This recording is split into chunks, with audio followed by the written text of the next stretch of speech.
Okay, my name's Owen. Welcome to the Third Path Recovery channel. Um, I'm just making a video today because I'm kind of shocked. So the people involved with my healthcare all had a meeting on that 18th of November, and I'm like basically 95% of the way through detox.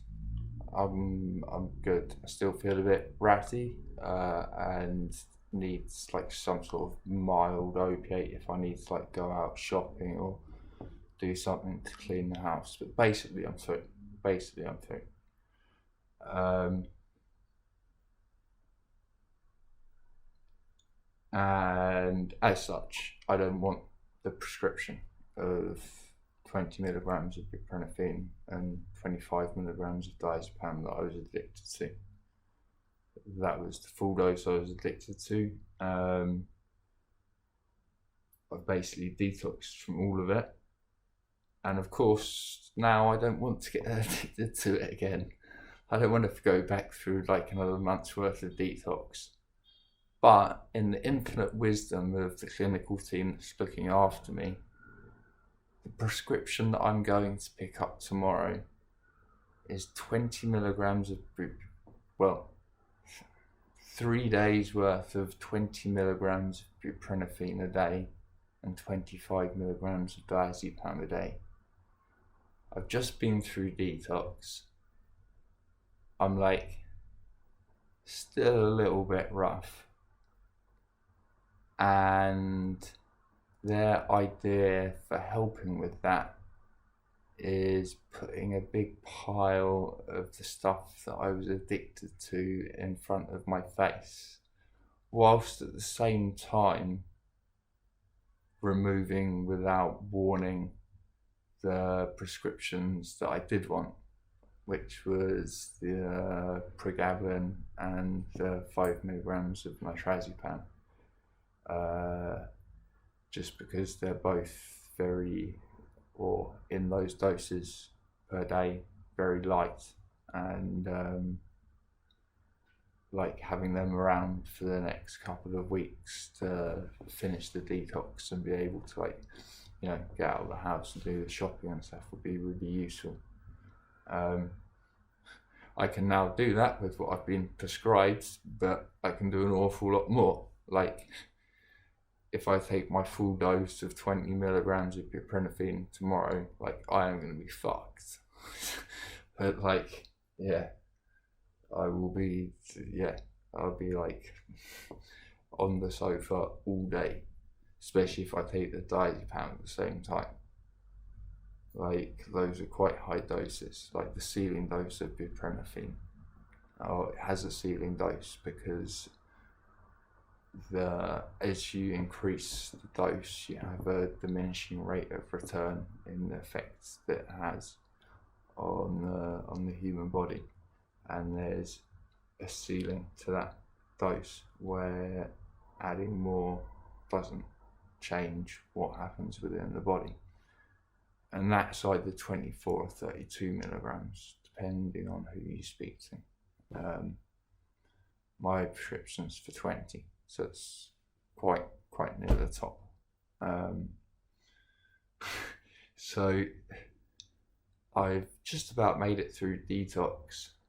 I would quite like some sort of mild, like a mild benzo, like nitrazepam, to sleep for the next couple of weeks, and some sort of mild gabapentinoid to be able to shake off the rest of the withdrawal symptoms, to be able to like tidy the house, do the shopping, look after my animals, normal everyday life shit. But it also still, despite I don't know what now, like 9 months of pissing clean, insisting that I pick up my medication 3 times a week. So 3 times a week during office hours, I have to be at the chemist, so I can't get a job. Like they're making it impossible for me to get a job. It's fucking frustrating. I don't know what to say other than that. It's really hard to understand their decision making. It just seems malicious. It just seems malicious. Like there's no other way to put it. Like every decision that's made seems to be the total opposite of what would be good for me and my mental health and recovering from drug addiction. Like it's crazy. It's crazy. But fuck it. Like that kind of thing will find a good home. There are people that are doing the same thing as me and will hopefully be able to use it to get off opiates. So fuck it. I don't give a shit. Like give it to me, I'll give it to someone else. Not sell it, I'll give it to them. I know it doesn't make any difference. I don't care about being arrested for that, because I think it's doing the right thing if you do it in the right way. Like what they're doing is totally insane. They're putting like a big pile of drugs in front of a drug addict that's just got to the end of a detox. Sorry for the outside. Welcome to London. I'll get a proper microphone soon. But one thing I just want to shout out the person at my doctor's surgery today who helped me fill in my PIP claim form. I think in 20 months of asking for help with my mental health, she was the first person that I actually sat in a room with and felt like I was receiving a sympathetic response. And it made a gigantic difference. Like, she doesn't have all the answers. She doesn't have any power over any of my prescribing or anything like that. With regards to my healthcare, she has little to no power. But just the sympathetic manner and understanding makes a gigantic difference. Feeling like there's someone on your side. So yeah, shout out her. I'm not going to say her name because I don't know if she wants a name on the internet, but that made a big difference. Like those small things that we don't think about like, you know, trying to smile and just be polite and pleasant to people a little bit past the norm when we're out and about in our daily lives will often really resound for someone and make a big difference to them, because what she did today did with me. I expect she treats everybody like that. I don't think she worked in any different way with me to how she works with anybody else. But yeah, I actually left the healthcare meeting feeling like the person that I'd been speaking to cared about my health and was going to try to do something to improve it.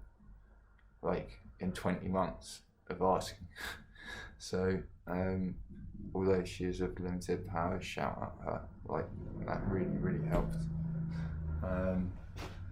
Otherwise, everything's kind of normal, basically through detox. I'll be honest, not completely. Like if I don't take some kind of weak opiate, small amount of a weak opiate, then I will still be feeling pretty ill and rattly and rough and want to be in bed. But we're basically there. As long as I just use what I have for when I need it. When I need to do the washing up or do the laundry or, you know, clean the house or go out and get shopping, and the rest of the time don't touch anything, then eventually it will detox and I won't need to put that stuff on my body to go out and do those things. Yeah. So that's good. I'm happy at being towards the end of detox. Like, the insane decisions being made by the clinical team around it are just, I don't even know what to think anymore. Like, I don't even know what to think. Yeah, so my ADHD medication that was being prescribed by the NHS for about 7 months and then suddenly stopped when I moved house and moved borough. I still have no date for the meeting with the psychiatrist, who may or may not reinstate my medication. Yeah, it's crazy. Like, just trying to deal with my healthcare takes over the entirety of my life at the moment. Apart from my plants, my rabbits. And I'm lucky to be in that position. That I don't have to be out there grafting to get money, to go and get hit. Like, I have to remember to be grateful for that all the time. Because it's getting cold out there now. It's getting cold. You don't want to have to be out there grafting to get 20 quid so you can go and score some bags. Like, it's a shit life. But yeah, I also wanted to just show off my new sofa that I bought.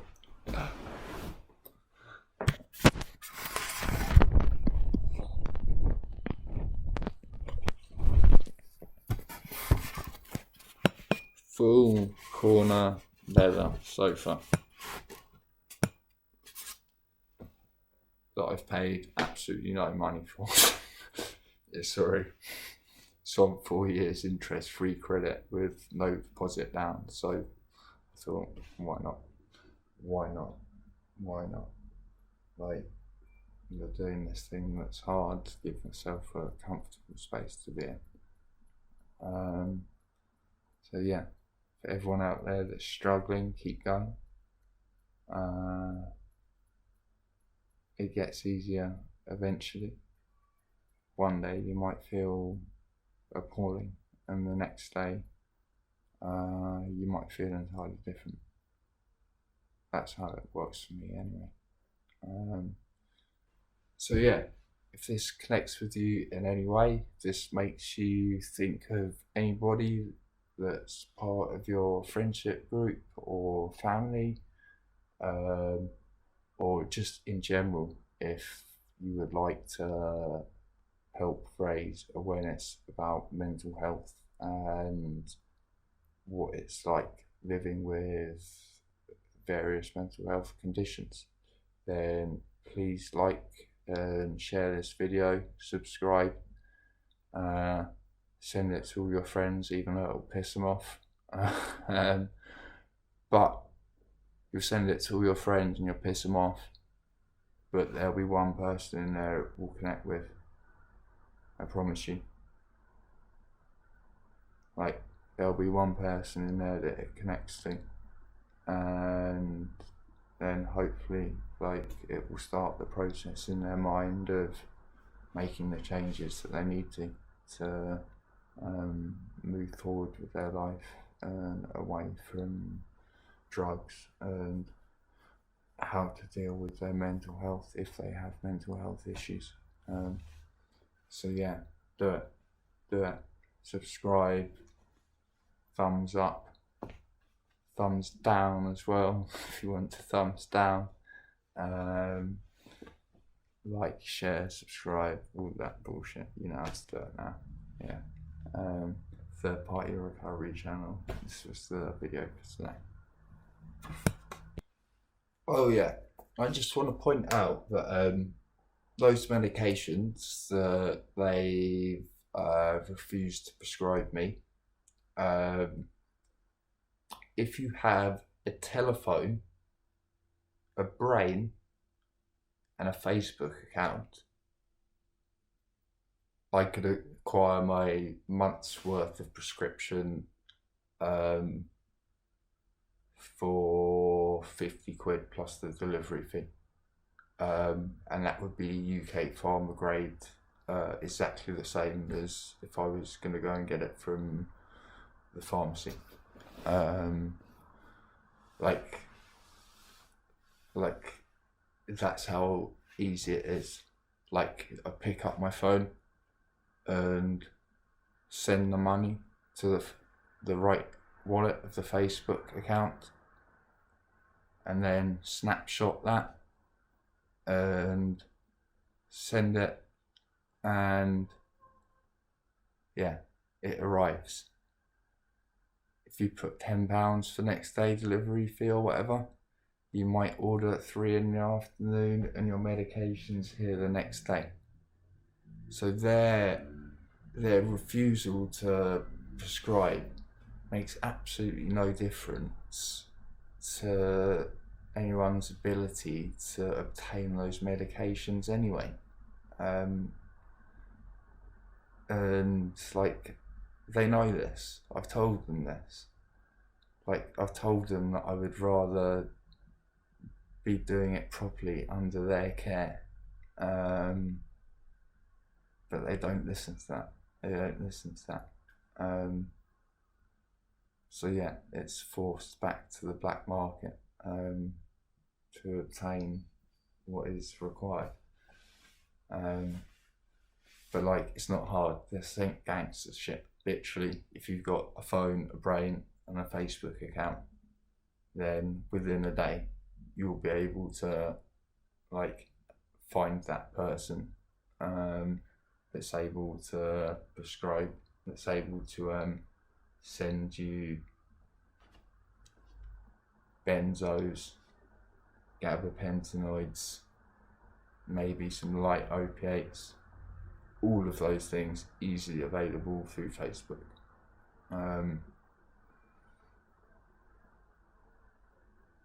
Or WhatsApp, or I don't deal with a lot of other social media, but like, as I understand it, Wicca's basically like, or yeah, Wicca's based, if you're in London, Wicca's basically like fucking dial of cannabis. But I don't know about it. I'm just not involved in Wicca. The point I'm making is it's easy to obtain these things. Like, anyone can do it. A doctor not prescribing it is not going to stop somebody from getting it if they want it. So like, there needs to be a proper discussion between that doctor and that patient to work out the correct compromise. And I haven't seen that happen ever. I haven't seen that happen ever. Anyway, on to the next thing. And that next thing's just for me to sign out again. You know the drill. Thumbs up, thumbs down. Make a comment if you like what I'm doing. Make a comment if you think I'm an arsehole. Subscribe, hit the bell, do all the stuff, watch the videos, you know the drill. Thanks a lot. Third Path Recovery channel. Over and out.